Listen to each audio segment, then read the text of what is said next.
You want to know how $35 million mansions vanished beneath the water in a single weekend? Let me tell you, it wasn't a hurricane, wasn't an earthquake, and sure as hell wasn't an accident. No, it was the quiet work of grief, patience, and one old man's promise to his wife. Yeah, that's right. Those luxury homes, big glass palaces perched around Lake Elena, belonged to families who thought they owned everything their eyes could see. For years, they strutted past my battered cabin, waving their HOA bylaws like holy scripture, acting like the lake was theirs, and I was some relic taking up space. Let me back up a sec. Because for most of my life, I'd have agreed with you. One old man can't do much against money lawyers or a machine that only speaks in property values and progress. But they crossed a line. And that's how everything they built ended up right at the bottom of the lake. My name's Benjamin Clark. I've lived here for over 40 years, first with my wife Elena, and after she passed, just me and her memory. 3 years back, cancer took her, but what really kept me breathing was the lake she loved, the one where I proposed, the one we named for her. And you better believe I planned to die here too, until the Riverside HOA and a man named Victor Donovan showed up with bulldozers and a smile like a knife. 2 months ago, they started building those palaces, blocking my view, tearing out trees and plastering permits on my fence without even knocking. Your property value just doubled, Mr. Clark Donovan said, grinning over his $1,000 suit. I looked at those papers and saw the legal water line sketched right through the ashes of Elena's memorial garden. That first morning, everything still felt possible. Coffee at 6 a.m., checking the gauges like my grandfather taught me, watching the sunrise light up the lake. By 9, the bulldozers were rolling and concrete trucks behind them. Chainsaws shrieked all day.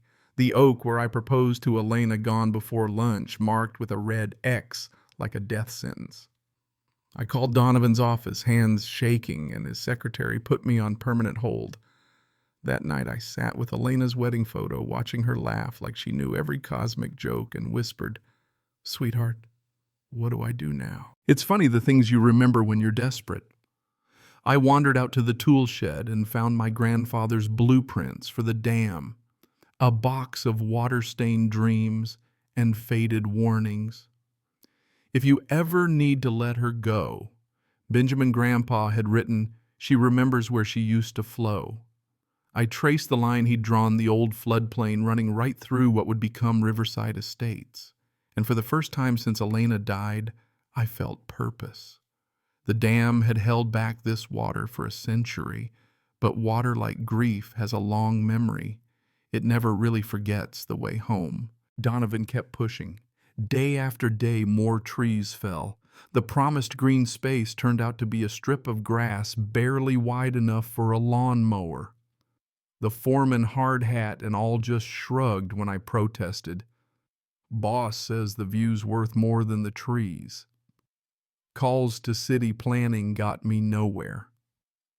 That area hasn't flooded in 50 years, Mr. Clark. Unless this is an emergency, I have other calls to take. Bureaucracy, stone walls everywhere I turned. So I got creative. I set up speakers by the water's edge, played loons and frogs, and every peaceful sound these homes had killed just loud enough to unsettle the workers. Some quit. I planted thirsty willows and cypresses along my property line routes, reaching right under those $1 million slabs. When Donovan came roaring back about damage to our foundations, I smiled and told him, "Just doing a little gardening, still legal last I checked." And I started filming. Every runoff of cement into the lake, every lost animal, every lie. I uploaded it all Lake Elena Chronicles. My first video got 127 views. The next 47,000 people angry in the comments about what Donovan was doing. By then he wasn't smiling anymore. "You're interfering with a legal construction project," he snarled at my door, slapping down a fat manila envelope, property assessments, aerial photos of my house, a final offer. "Post it. Don't make me use other methods." You ever look at someone and see a man who's used to winning who's never heard the word no? That's Donovan. But now he looked at me like prey that had grown fangs. Here's where the twist comes in. Elena, my sweet, quiet wife, had spent her last months building a war chest.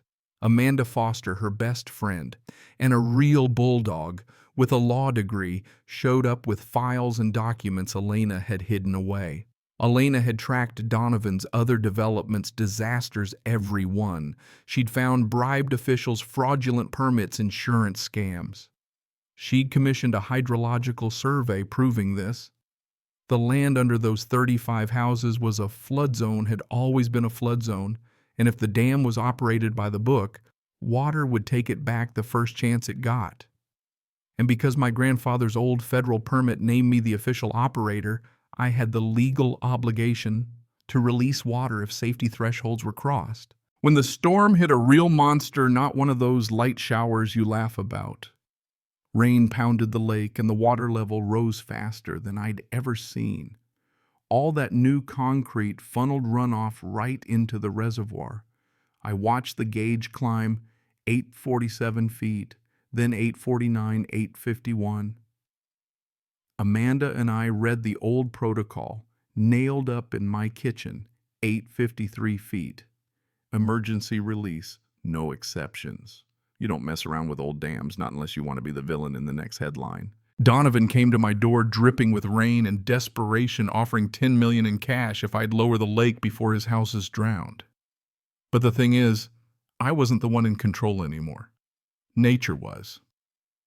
I called county dispatch, reported the emergency, followed every rule my grandfather had left. At 853 feet, I opened the main spillway. The water surged, following Elena's mapped path right through the living rooms of Riverside Estates. By dusk, 20 houses had water lapping at the stairs. By midnight, all 35 were islands. The aftermath was pure chaos. FBI agents swarming Donovan's office, news vans camping on my lawn, angry homeowners begging their insurance companies for mercy. But their policies all excluded flood damage and safe zones. Turned out they'd trusted the wrong man. And for the first time, I felt a bitter sort of pity. These weren't evil people, just marks for a con man in a suit. Amanda and I sat on the porch as the wildflowers returned, the lake swelling out to its natural edge. News broke. Donovan indicted for fraud, bribery, environmental crimes across 6 states. His company collapsed. The Riverside families filed a lawsuit, but with his assets frozen, they'd get nothing back. Yet some, like Margaret and her dad, came to thank me. Their house was so shoddy, it would have collapsed in any big storm. "You probably saved our lives," Margaret whispered, leaving a little wooden duck for Elena's garden. 6 months later, Lake Elena was reborn. No concrete scars, just wild roses, oaks, birds, and beavers where glass mansions used to be. Amanda and I started the Elena Foundation, helping others fight the same battles. Turns out Elena hadn't just saved our lake. Her research helped take down an entire network of dirty developers, saving 73 lakes across America.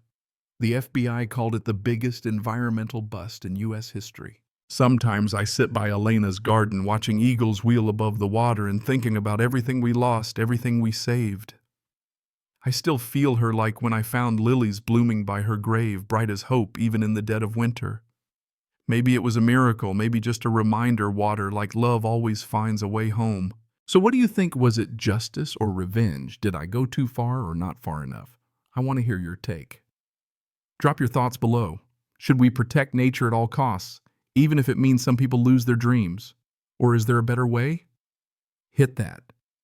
Like if you believe in fighting for what matters, and if you want to see Elena's story reach the world, let me know. Maybe her war isn't over yet.